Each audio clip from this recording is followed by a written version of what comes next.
Hi, Susan Winter here. I'm answering one of my viewers' questions that has to do with I want him to realize he lost me. And whether we're talking about a him or a her, isn't that so indicative of human nature to want to make them realize that you were valuable and they lost you? So I'm going to read this note. This is from Natalie. And Natalie says, "Hello, Susan. I'd like to ask you, how do I stop the urge, the want, and the need to make him realize that he lost me? I've been on a roller coaster of emotions with a narcissist who keeps getting close to me, then pulling away by choosing the other girl. I know I should move on and never let him in again, but how can I stop caring that I never left an impact on him while he's still on my mind?" Natalie, this is great. But it's also disturbing that you are looking to him to give you your sense of self-worth. That's the first thing we have to realize when we're dating, is that they might give you your self-worth for a minute, but you're never going to get it completely and totally from another person. And I know that it's dismantling to wonder, why was I not the one who was chosen? But you're working with somebody who already has two people. Now, this is what I call a -1 position for the person who does this, meaning a person who is truly powerful will not be pitting two people against each other. A person who is truly powerful will be looking at one person. They'll be able to stand in your presence and figure out, do I want you or I don't want you? Do I like you? Do I not like you? How far do I want to go with you? But somebody who's playing you to play her and playing her to play you is trying to get a double hit of ego gratification. I mean, I had somebody do this to me and I was amazed.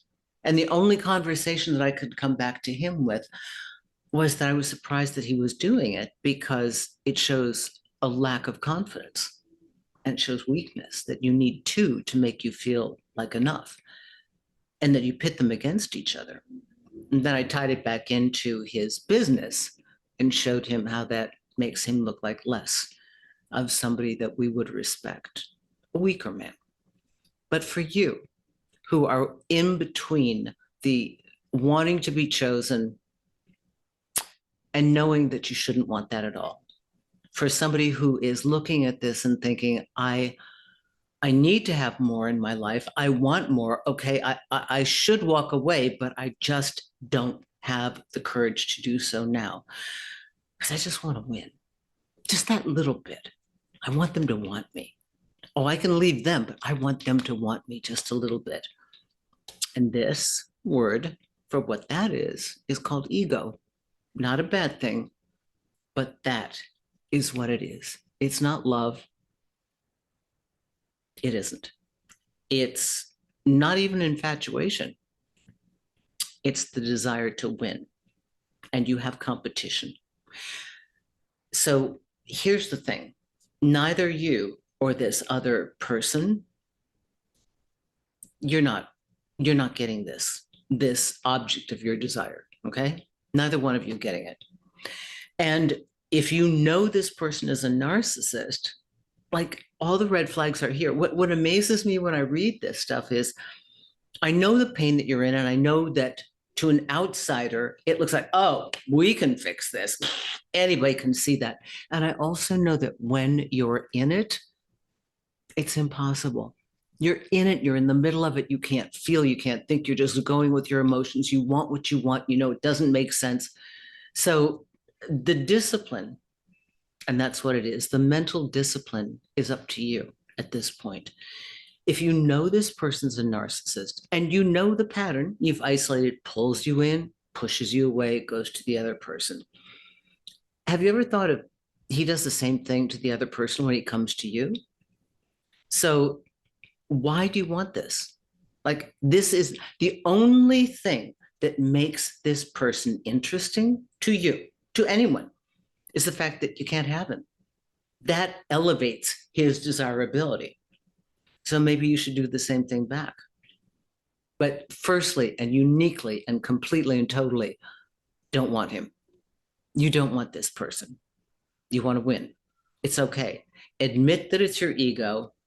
Admit that you can't have this person because they're not to be had by anyone, and let it go. I hope this helps you, Natalie. Thank you so much, Susan Winter for susanwinter.net. If you have a question for me, please send it to the contact page. The bottom bar says Q&A video request.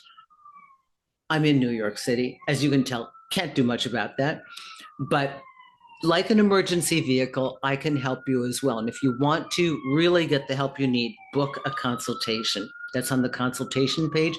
You can even visit me in person while I'm in the magnificent Big Apple. Thank you, everyone. And yeah, look for a day with Susan.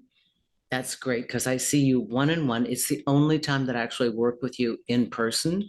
So thank you very much, Natalie, for this. And for all of you, if they don't realize who you are, they'll never realize that they lost you. Thank you.